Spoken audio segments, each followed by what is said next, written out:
Yang dinaikkan pajak dari 11 ke 12, 1% ini adalah sektor bahan-bahan sembako yang premium, bahan-bahan makanan yang premium. Dari konteks UMKM dan juga masyarakat menengah ke bawah sama sekali tidak terkena dampak. Gini, saya mau sampaikan secara menyeluruh dulu nih terkait PPN 12%. Kebijakan penaikan PPN 12% ini adalah bagian dari sebuah proses panjang dari era COVID. Artinya pada saat era COVID, pemerintah dihadapkan dengan dua situasi, yaitu bagaimana mengamankan sektor ekonomi real masyarakat dengan mengamankan keuangan negara.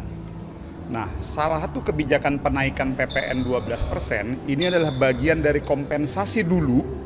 Kalau teman-teman masih ingat pada saat era COVID, pemerintah dihadapkan dengan situasi harus mengamankan pengamanan karyawan-karyawan di kantor-kantor yang memang berpotensi dapat ancaman layout dan lain sebagainya. Konsekuensinya apa? Pada satu waktu itu pemerintah harus menurunkan pajak korporasi agar beban perusahaan-perusahaan di seluruh Indonesia di semua sektor tidak terlalu berat dengan adanya COVID-19. Nah, di sisi lain dengan penurunan pajak korporasi tersebut dulu untuk mengamankan karyawan-karyawan di sektor formal, pemerintah juga harus mengamankan sektor keuangan negara kita, yang dimana bagian dari konsensusnya waktu itu disepakati antara pemerintah dengan teman-teman partai, teman-teman fraksi yang ada di DPR. Hampir semua fraksi di DPR menyepakati untuk bagian dari menjaga kompensasi dulu keuangan negara dengan realitas mengamankan ekonomi di bawah, maka disepakatilah untuk menaikkan PPN dari 10% menjadi 12% dengan catatan dinaikkannya secara bertahap. Makanya dari 10 naik menjadi 11, dan sekarang sesuai dengan time schedule yang sudah disepakati dulu, per tanggal 1 Januari 2025 dinaikkan menjadi 1%. Nah, namun perlu diketahui oleh semua publik dan kita semua, pemerintah hari ini pun harus mengamankan dampak-dampak hal-hal yang mungkin bagi masyarakat kita yang dianggap belum kuat untuk terkena dampak dari kenaikan 1% ini diamankan nih. Ini ada kebijakan afirmatif. Perlu teman-teman ketahui bahwa yang dinaikkan pajak dari 11 ke 12, 1% ini adalah sektor bahan-bahan sembako yang premium, bahan-bahan makanan yang premium. Dari konteks UMKM dan juga masyarakat menengah ke bawah sama sekali tidak terkena dampak.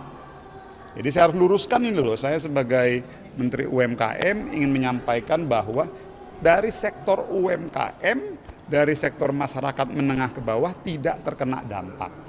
Yang dinaikkan pajak 11 ke 12 itu bagi makanan-makanan yang premium. Sebagai contoh, daging wagyu. Apakah masyarakat kita seluruh Indonesia semuanya mengkonsumsi daging wagyu? Kan enggak. Contoh misalnya hotel-hotel kelas yang cukup tinggi, apakah itu dikonsumsi ataupun digunakan oleh masyarakat kita? Kan enggak. Apa terkait transportasi umum? Enggak. Nah, poinnya saya mau sampaikan itu. Lalu bagaimana dengan UMKM kita? Inilah bentuk keberpihakan pemerintahan kita untuk mengamankan sektor UMKM yang harus kita ketahui dan kita apresiasi 4 tahun yang lalu yang mengamankan backbone dan menjadi the guardian ekonomi negara adalah sektor UMKM pada saat kita terkena COVID. Maka dari itu pemerintah sampai hari ini konsisten untuk memberikan sebuah pengamanan, langkah-langkah insentif kepada sektor UMKM kita. Yang pertama adalah terkait PPh 0,5% insentif yang diberikan kepada UMKM selama 7 tahun bagi para penggiat-penggiat pengusaha UMKM yang sudah menikmati PPh 0,5% untuk UMKM yang berpenghasilan penjualan maksimal 4,8 M ke bawah diberikan PPh 0,5% selama 7 tahun. Itu apabila sudah mendapatkan insentif tersebut selama 7 tahun yang berakhir di bulan Desember nanti, tetap akan dapat penambahan perpanjangan waktu 1 tahun sampai 2025. Lalu bagi para pengusaha-pengusaha UMKM yang baru mendapatkan insentif 2 tahun atau 3 tahun, masih diberikan jangka waktu 4 sampai 5 tahun ke depan. Jadi lalu bagi yang penghasilannya di bawah 500 juta dibebaskan.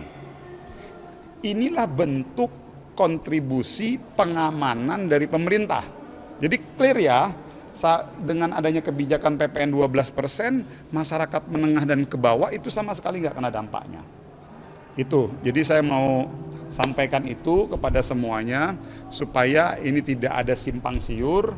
Dan sekali lagi, keberadaan pemerintah di era Pak Prabowo Subianto tetap melihat dari dua sisi. Sisi pengamanan keuangan negara, namun di sisi lain, sisi untuk menjaga agar masyarakat kita di lapisan bawah tetap harus kita jaga agar jangan sampai terganggu stabilitas ekonominya. Saya pikir itu. Berarti sebenarnya kalau kenaikan 12% ini sebenarnya untuk mengajak masyarakat lain juga untuk tetap menggunakan UMKM itu, Pak? Iya, jadi ini kan sebetulnya sebuah kebijakan insentif paket ekonomi yang diberikan oleh pemerintah. Di satu sisi mengamankan kondisi keuangan negara kita, tapi di sisi lain tetap menjaga ekonomi lapisan masyarakat lapisan tengah dan bawah dari seksi ekonominya tetap terjaga. Kemarin juga sempat ada ucapan ataupun kutipan dari Sekretaris Kemenko Perekonomian yang mengatakan bahwa akan ada penurunan PPh bagi UMKM yang asalnya berapa persen menjadi sekian. Itu benar nggak sih, Pak?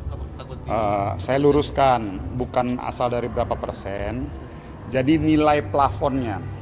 Kan insentif PPh itu kan awalnya kan selama ini 7 tahun itu untuk angka penjualan 4,8 miliar per tahun. Nah, info isu yang beredar kan diturunkan menjadi plafonnya menjadi 3,6 miliar. Sekali lagi sudah diputuskan tidak, tetap 4,8 miliar. Jadi buat saudara-saudara kita, teman-teman UMKM, pengusaha UMKM, nggak usah khawatir, tenang saja, jalan saja sesuai dengan apa adanya. Namun saya sebagai Menteri UMKM tetap ingin menyampaikan bahwa insentif PPh final 0,5% kepada pengusaha-pengusaha UMKM ini bentuknya adalah insentif pembinaan. Saya tetap mendorong dengan harapan bahwa selama 7 tahun saudara-saudara kita diberikan insentif, dengan harapan setelah 7 tahun kita menghimbau agar pengusaha-pengusaha UMKM bisa mandiri. Apa itu maksudnya mandiri?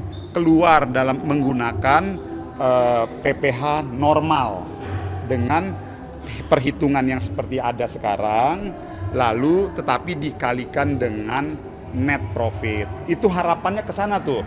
Tetapi sebelumnya kita kasih dululah pembinaan biar mereka tidak terlalu terbebani.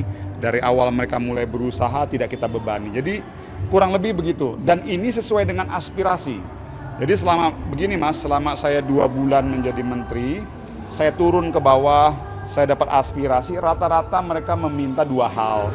Agar dilakukan perpanjangan insentif pajak terhadap teman-teman UMKM yang 0,5% tersebut diperpanjang. Sudah kita lakukan, dan bagi mereka yang baru mendapatkan insentif kurang lebih 2 tahun atau 3 tahun tetap diberikan pemberlakuan sampai 4 tahun ke depan atau sampai 5 tahun ke depan. Artinya apa? Prinsip keadilan bagi semua pengusaha UMKM untuk mendapatkan insentif ini selama 7 tahun tetap dirasakan oleh semuanya.